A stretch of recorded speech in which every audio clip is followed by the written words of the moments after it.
Ձեր մեջի երեցներին աղաչում եմ, երեցընկերս և Քրիստոսի չարչարանքների վկայս, և այն հայտնվելու էլ փառքի մասնակիցս։ Արածեցրեք Աստծո հոտը, որ ձեզ մոտ է, վերակացու լինելով ոչ թե ստիպված, այլ հոժար կամքով, ոչ թե պիղծ շահասիրությունով, այլ հոժարությունով, ոչ թե ինչպես վիճակների վրա տիրապետելով, այլ հոտին օրինակներ լինելով։ Եվ երբ որ հովապետն կերևի, փառքի անթառամ պսակը կընդունեք։ Այսպես էլ դուք, երիտասարդներ,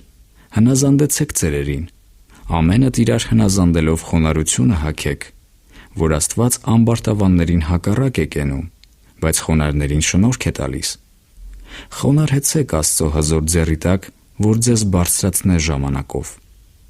Ձեր բոլոր հոգսը նրա վրա գցեցեք, որովհետև նա հոգս է անում ձեզ համար։ Արթուն եղեք, հսկում արեք,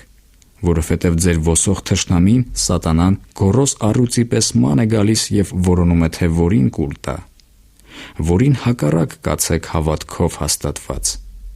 գիտենալով, որ ձեր եղբայրներն էլ, որ աշխարհքիս մեջ են, նույն չարչարանքներն են քաշում։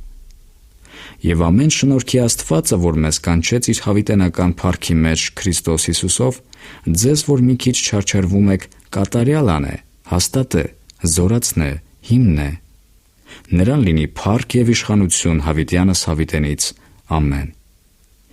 Սիղուանոս հավատարիմ եղբոր ձեռովն, ինչպես որ կարծում եմ, կարճառոտ գրեցի, որ հորդորեմ և այս բանի համար վկայեմ, թե սա է Աստծո ճշմարիտ շնորհքը, որի մեջ դուք կանգնած եք։ Բարև է տալիս ձեզ հետ ընտրված եկեղեցին, որ Բաբիլոնումն է, և իմ որդի Մարկոսը։ Իրար բարև տվեք սերի համբույրով։